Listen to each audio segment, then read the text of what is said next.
something pure, something not tarnished by the sting of loss or the ache of longing. It seeks what this dunya cannot offer, an eternal peace, a love untouched by pain, and a home where no sorrow can follow. But what if you were told that such a place exists? That beyond the trials of this life, past every tear you've shed in silence, behind every moment you chose patience over pleasure, there lies a realm so magnificent, so flawlessly beautiful, that even the noble angels stand in awe of its perfection? That realm is none other than Jannah, the eternal garden promised to the believers by the Most Merciful. And among the countless treasures and divine pleasures that await in this everlasting abode, there exists a creation unlike any other, companions of paradise known as the Hūr al Ayn. These are not merely beings of beauty. What do they signify? Why does the Quran repeatedly mention them? Are they merely decorative rewards, or do they hold a deeper spiritual meaning? This is not a fabricated tale or mythological fantasy. This is sacred reality, a glimpse into the unseen realm granted to us through the Quran and the words of our beloved Prophet Muhammad, peace be upon him. So come with us as we delve deep into the mystery, meaning, and majesty of the Hūr in Islam. Chapter 1. Jannah, a garden of divine artistry where the Hūr belong. Jannah is not merely a reward. It is the final return of the soul that remained loyal in the dark, that bore patience through the storm, that held onto Allah's rope when the world let go. It is the resting place of the righteous, the abode of the sincere, the home of those who lived for what they could not yet see. It is a paradise handcrafted by the Creator himself, where rivers flow without end, where palaces shimmer without decay, where every scent is unknown to this world, and where peace flows like the air you breathe. And within this perfected realm, Allah placed not just rivers and trees, but companions, not as temptations or distractions, but as elements of a complete and fulfilling joy, as part of the divine reward for those who struggled to remain pure in a world that glorified sin.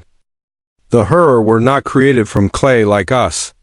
They were created in Jannah for Jannah, sculpted by the very hands that fashioned beauty itself.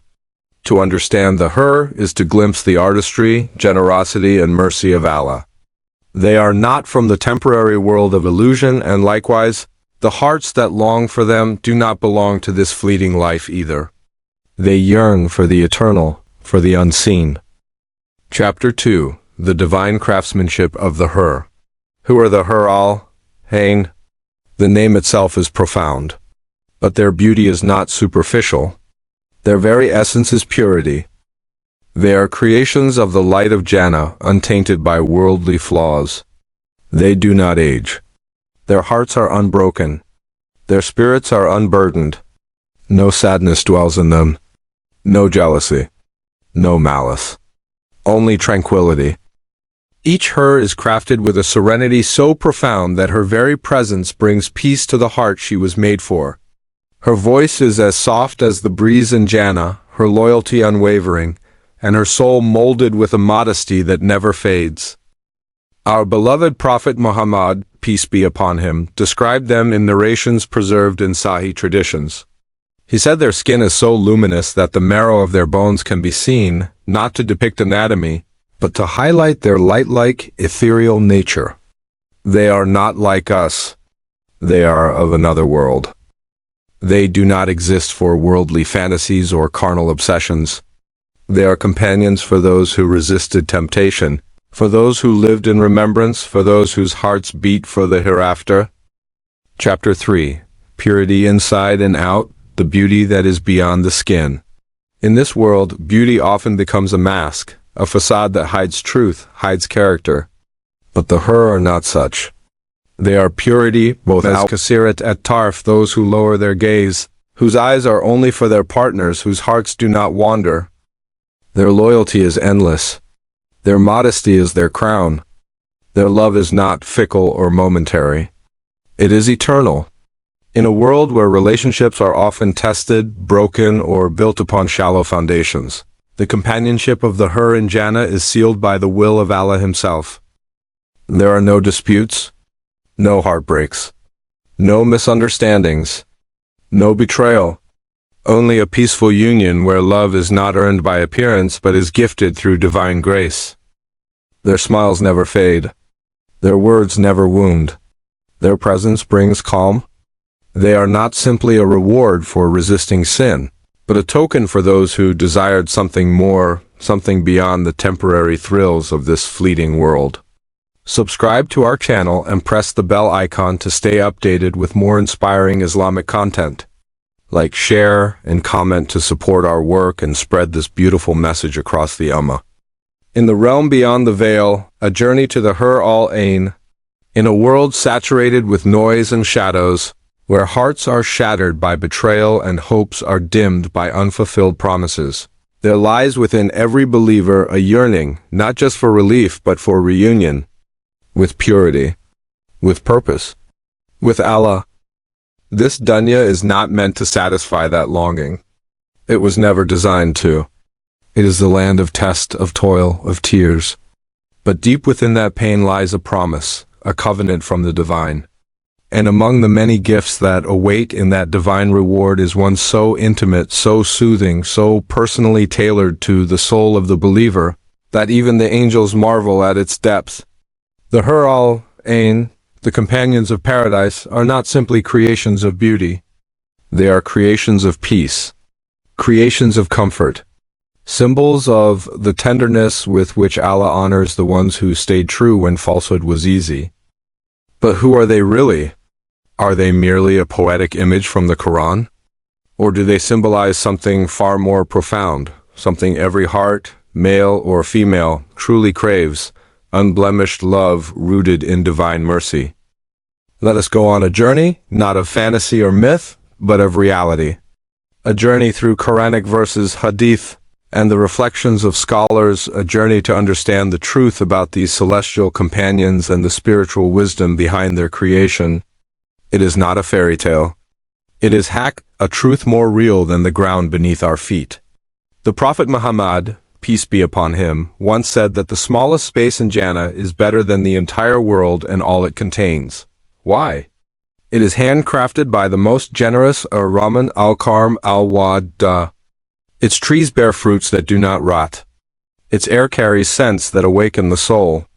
Its rivers flow not with water, but with milk, honey, and wine that bring no intoxication. And among the inhabitants of this divine abode are not just believers, but companions created solely to bring peace, joy, and companionship in the most elevated and eternal form. These are the Hūr al Ayn.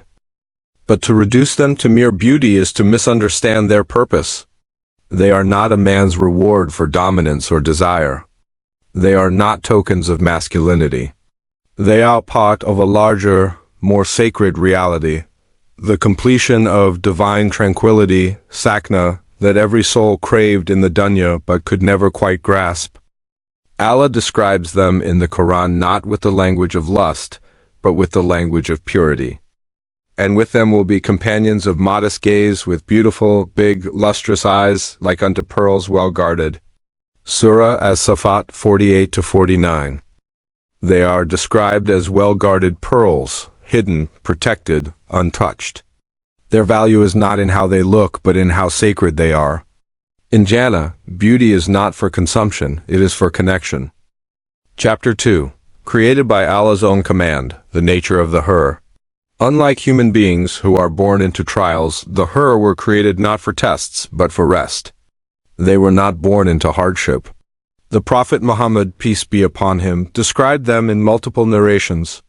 In one Sahih hadith, if a woman from the people of paradise were to appear to the people of the earth, she would fill what is between the heavens and the earth with light and fragrance, and her head cover is better than the world and all that is in it. Bukhari. This is not a poetic metaphor. This is a reality. The beauty of the Hūr is so intense, so radiant, that it would outshine the sun if even a strand of her hair was revealed to this world? But why? Why would Allah create such a being? Because in Jannah there is no envy, no corruption of intention, no gaze filled with lust or comparison. In Jannah, beauty is no longer a temptation. It becomes a comfort, a gift, a sign of how Allah honors the faithful. Each Hūr is unique, not cloned or mass-produced, but individually formed for the heart she will belong to.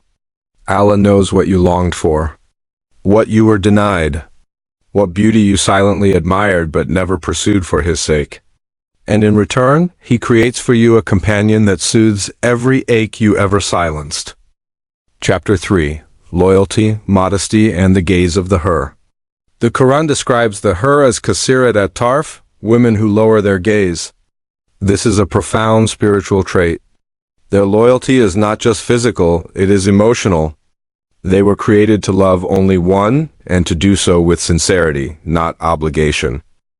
They never compare, never complain, never make their companion feel not enough.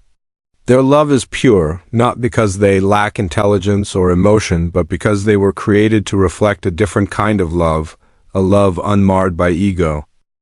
Imagine living in a world where love is never questioned, where loyalty is not tested. That is what companionship in Jannah feels like, and the Hūr embody that promise. They are not rivals to the believing women. Rather, scholars have explained that believing women who enter Jannah will be far greater in status and beauty than even the Hūr. They will be queens, honored for their patience, tested for their faith, purified by their struggles. The Hūr were created. The believing woman became what she is through struggle.